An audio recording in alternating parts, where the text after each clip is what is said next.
Greetings, ladies and gentlemen, and welcome to this latest edition of Tales from Outer Space. And as always, I hope that you enjoy. Just a quick shout out to the T5 peeps: Bob the Dragon, Crab Lobster, Datamagnet, DuckMachine, Mezec, Try Again 95, Feudic Jarl, Astraya the Dreamer, Casper Arnholtz, Maxwell, Ithilia, Meridian 117, and Jordan Buxbaum.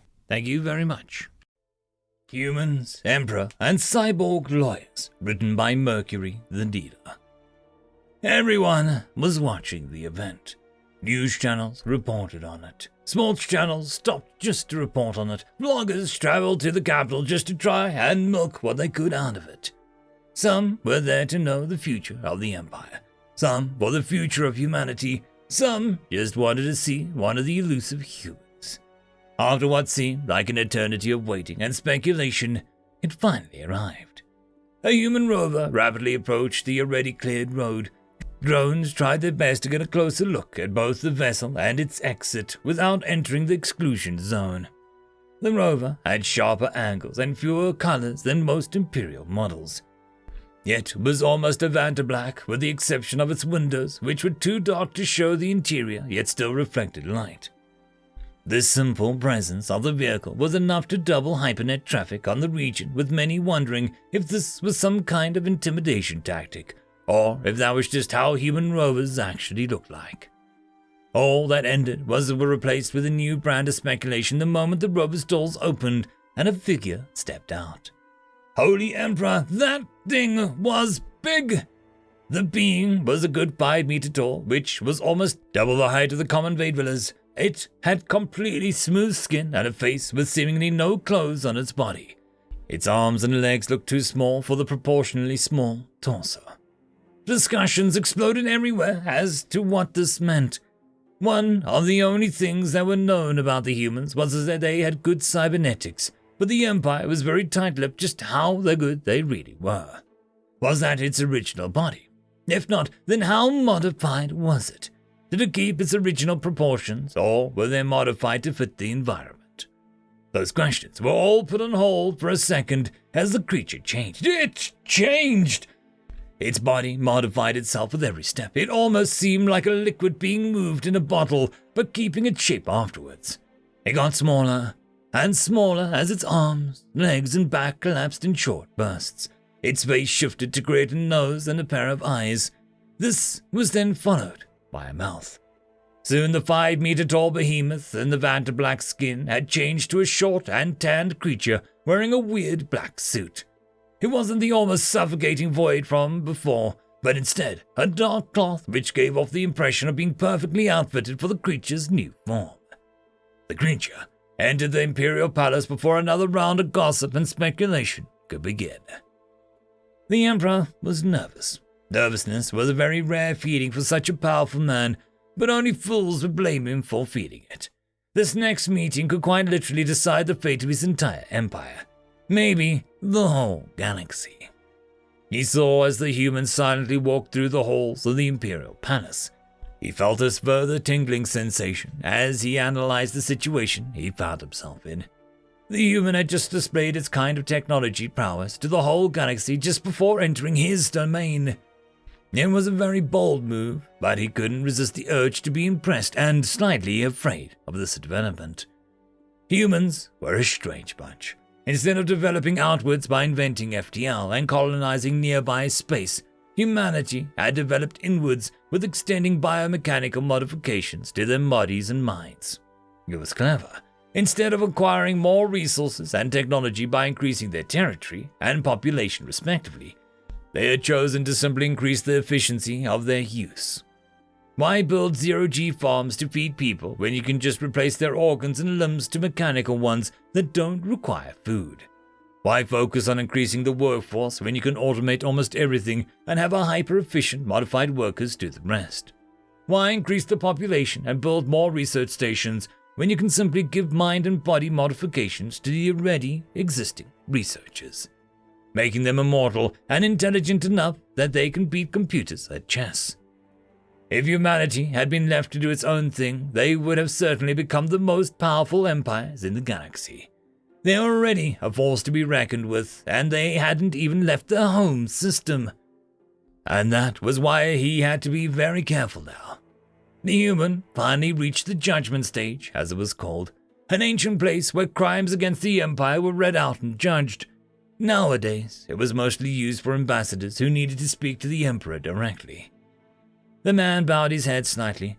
The Emperor had been briefed that this gesture was meant to show respect, but not submission. A small grin formed on his lips. Even when the Empire's domain and surrounded by guards, the humans refused to kneel. His grin quickly disappeared. Could he hurt the human? Nanites were very resistant to damage, and the human's body was made of at least 90% nanites by the analysis predictions. It didn't matter. He had more important matters to take care of. Highness, Great Emperor of the New Vadalus Empire, I humbly invade your domain in the name of terror, soul, and humanity to send you a message and a request. The Emperor didn't miss the subtle jabs at his authority. The human didn't call him Your Highness, and came in the name of terror, soul, and humanity.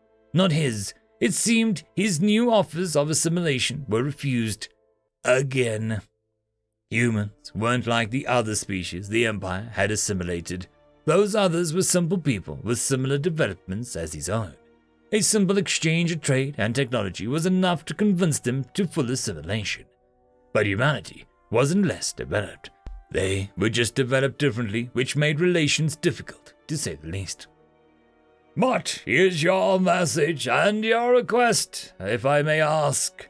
The answer was informal, but the Emperor didn't have the patience or the fancy words now. Our request is that you, in your great wisdom, remove all the Valdivillian presence from our home system. Our message is that should you not do as we humbly request, you and the Empire as a whole will suffer severe consequences. This was very bad.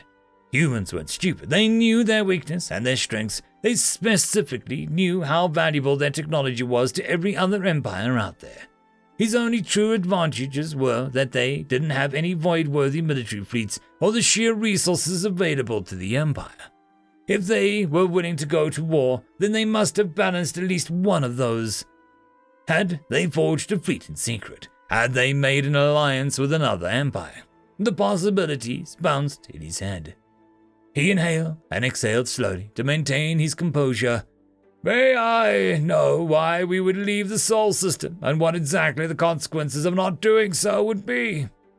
He made sure to call it the Sol system and not your home system, just so the ambassador knew two could play the jab game.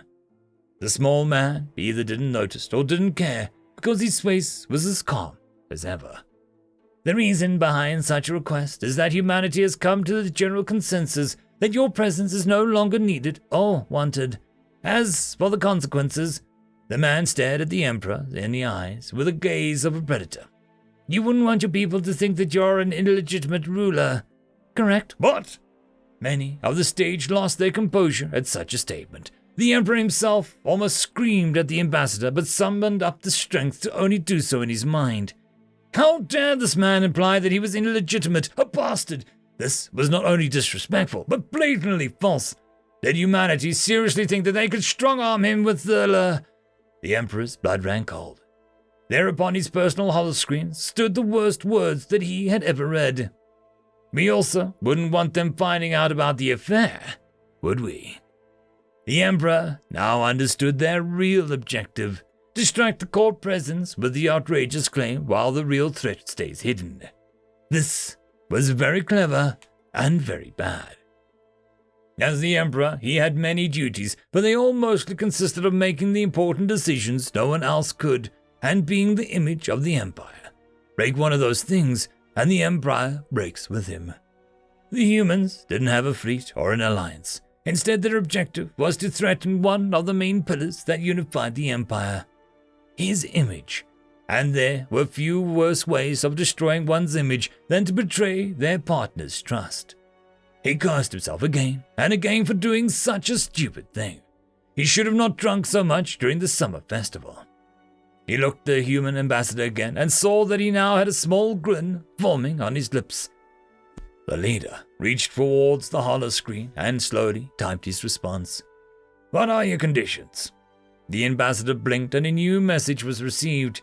Immediate removal of all Voldavillian forces from our home system and a functioning FTL drive. No. Refusal of these requests will lead to a leak of your affair with the peasant. Based on your current analysis of Voldavillian culture, this will lead to either your execution or a civil war.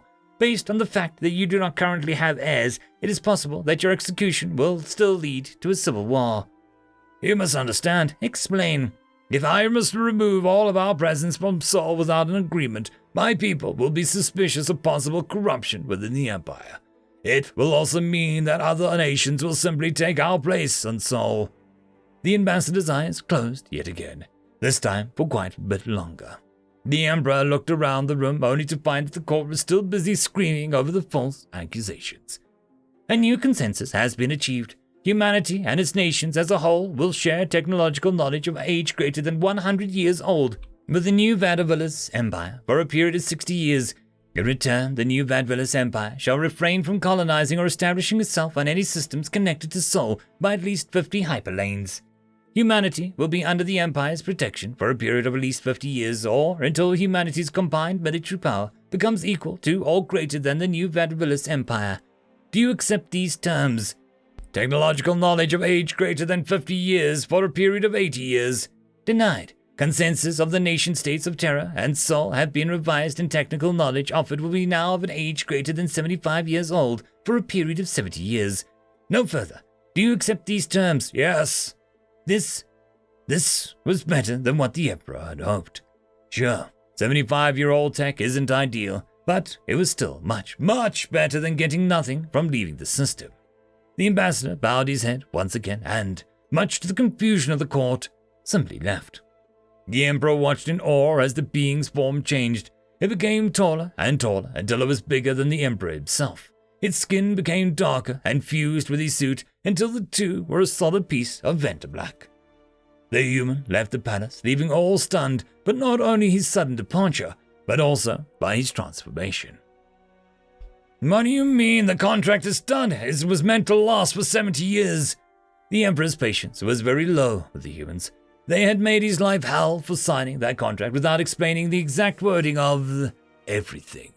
They had argued day and night about the technical knowledge meant, argued about what equal to or greater than meant exactly, and how they wanted to null the contract.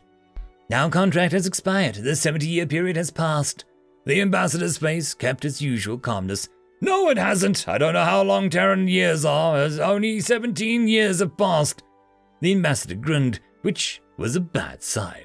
The years we agreed upon were not Terran years. What? Humans didn't colonize any planets until... The Emperor's words were cut by the ambassador's raised hands. We colonized almost all the planets in the solar system before you came. Our bodies can survive hostile environments of non-terraformed planets. The Emperor swallowed a lump of nervousness that had formed in his throat. What years did you choose and how long are they? The ambassador's grin widened. Mercurian years. They last 77 Terran days. The great leader stared in disbelief at the cyborg ambassador as he realized just how screwed he was.